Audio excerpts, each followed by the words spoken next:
All right. Thanks everybody for being patient. I've been wanting to get this demo out to you. And what we're going to do is we're going to take a listen to an epic track. And we're going to also, it's a draft track, it's not done. It's got storm drums, hypervocity, and I'm going to show you specifically how I work with hypervocity because I don't like to make those sequential loop elements my main focus of my composition. I like to keep all of my programming, drum programming, original, but I do often use those hypervocity loops as jumping off points. And I'll show you how I do that in a minute. So we're going to go to the beginning of the track and let's just listen to it to the very beginning.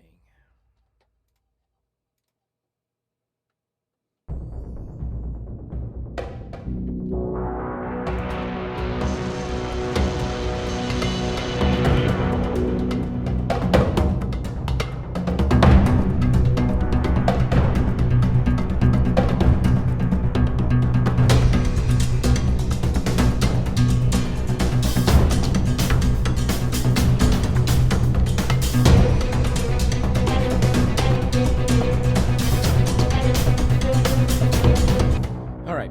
So a couple of things, always with workflow. So this is not mastered yet, but I always put a multimeter on the track just so I can get a sense of where my levels are as I'm working. And the LUFS level varies for broadcast and for pop music. I think for pop music it's around 17 or 15 to 17. And for broadcast, it depends on the broadcaster. They all have different output levels. So we'll talk more about this in the second half of the video. But in the first half, what we're going to focus on is primarily the music. And we're going to go through it.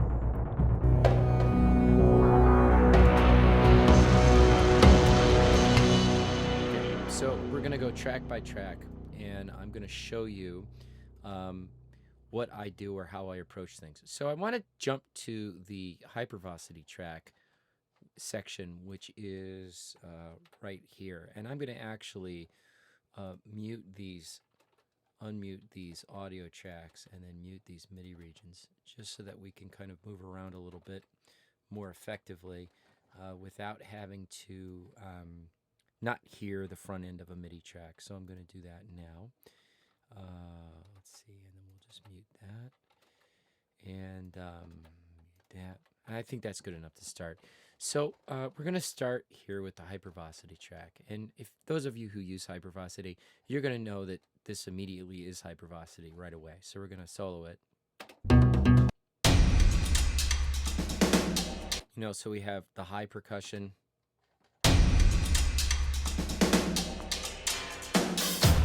And it's always synced to the session. I won't even run reverb on this. I like the way the hypervocity sounds out of the box. But the problem with hypervocity is if you play it in the context of all your other things,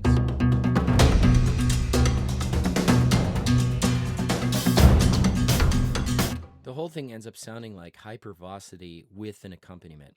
So the way I use hypervocity is I'll start with hypervocity just as an idea place for me to build a loop. And then I'll start building out my loops based on that hypervocity idea. And so I'm going to go through and play them one at a time, and I'll just solo everything.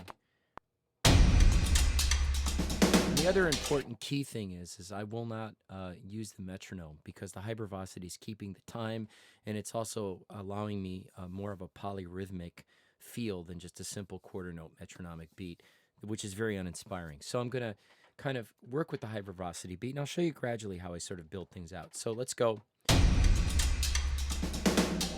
hypervocity, and then we're going to go to storm drums. So this is storm drums right here.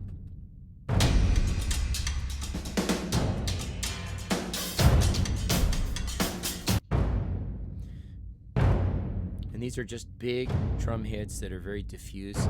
There's a little bit of reverb on them already, so I don't add much reverb to them. But generally what I'll do is I'll start with these as big hits. And these will be sort of the anchoring place. And so when we're using big drums, we know that they can be very diffuse. So when you put them together in a real fast 16th note pattern, they tend to get really, really muddy, especially at a really fast tempo, such as we're at 127. So that's rule one. I then will build the big drums out, and then I'll start bringing in smaller drums. So I think this is smaller drums here.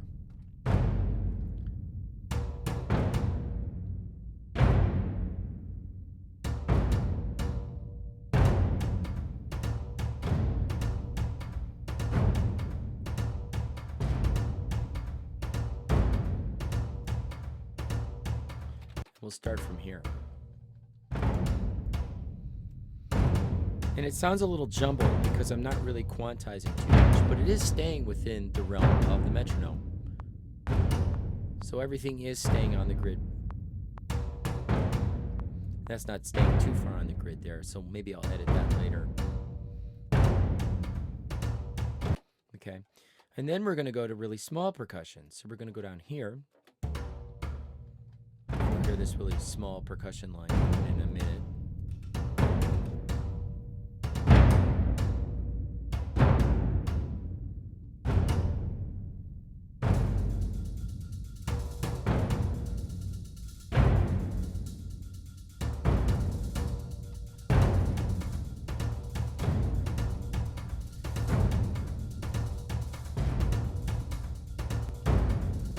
So here, if we take a look at the MIDI region, and I'll bring that up just in a second.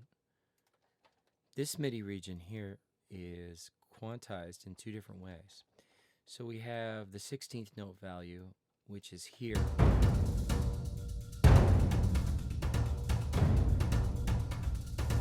So we have the 16th note value here, which is one quantizing value that I would use. So I would just simply select that. And then here I have this 32nd note value. So I would select the 32nd note value. And again, getting down to the realm of the piano roll editor is where you need to be when you're kind of programming these sorts of very complex polyrhythmic fills. So then we're going to add more to it. So let's add this drum set here. And I like this drum a lot, actually.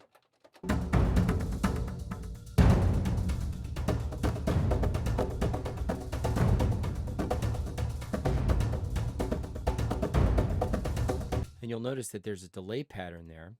And again, this is storm drums, and I've got just the standard Logic stereo delay on there. And as you can hear, it's starting to sound really polyrhythmic and fluid at the same time. Then let's bring in our friend, Omnispheres. So this is Omnispheres, and I like using this new Step FX processor in Logic. It's a fun little VST, or not VST, virtual mixing tool to work with. And so we're going to go to the front end of this here.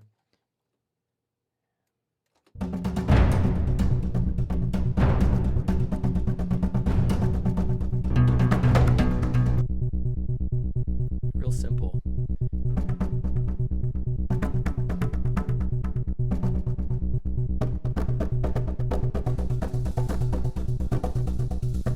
But you can hear how it's all working together.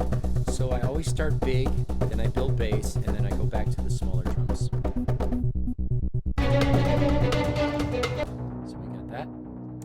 And then let's go down here. We've got even more fun with more drums. There's so much here. And I'm going to keep... Now I've kept the hypervocity out of it because now I've got the full composition working with all of the different rhythmic patterns, and I don't really need to use the hypervocity anymore. The hypervocity is just used as a very minimal accent that I bury deep, deep, deep within the mix. So I'm going to bring it way down so we can barely hear it. It acts as a nice accompaniment to the drums that I've programmed. So I'm going to actually mute this out.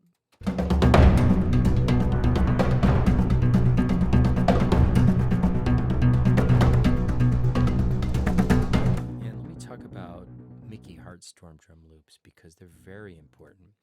So the Mickey Hart storm drum loops and Storm Drums 3 are very subtle, and they're all performance based, and I also add those in there.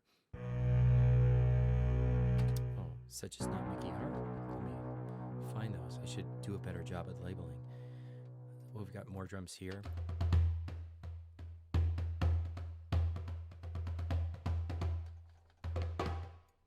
Again, more program drums.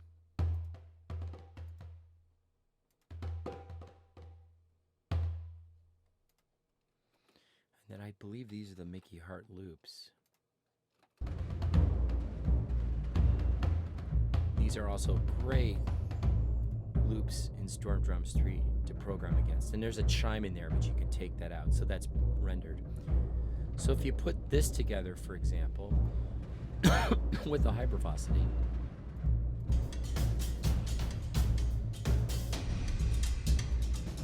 these are 2 loop patterns that you can use to really build out a nice composition. So we're going to build it up from scratch now, from the very bottom. We're going to kind of bring every part in one at a time. We're going to leave the loop, the pre-canned loops out, and we're just going to play with the bass and so forth.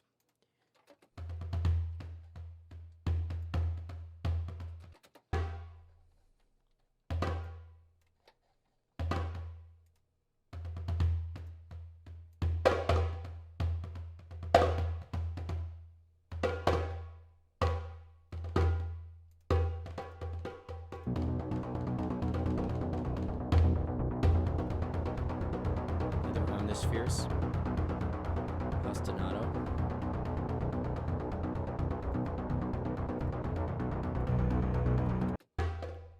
Byzantar. Then we'll bring in the other ostinato up here.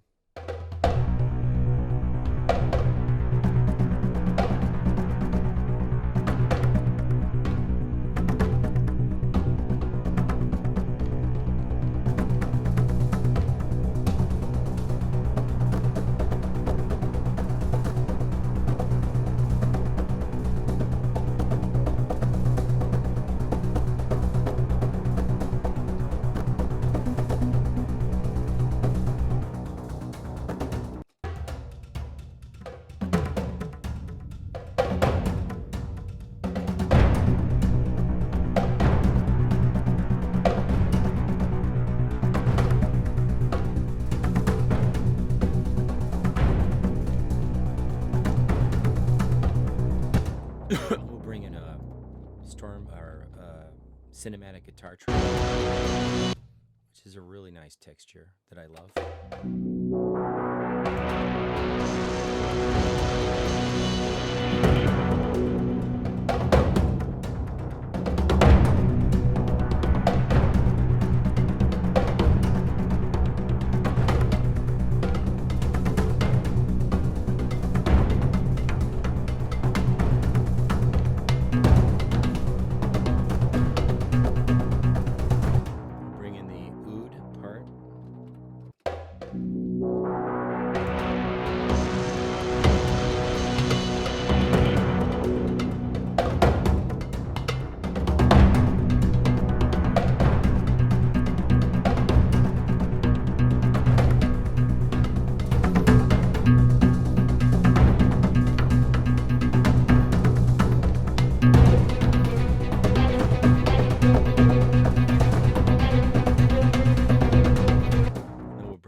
Synchron strings. So these are the first violin short articulations here. Now, my recommendation is always to write the drums first, because the feel of the drums is going to dictate how you're going to write the ostinato. And so if you're working in this way, you should always spend time building out all of the percussion first, all of the electronic ostinato stuff first, and then write the string parts last for Epic Chase. And so here we have it. This is sort of an overview of a sketch that I've started for an Epic Chase. And hopefully this helps you out. If you have any questions, please post. Video 2 is going to be mastering this sucker. So then we'll focus on the last, the channel output here. And I'll take you guys through the process of doing that.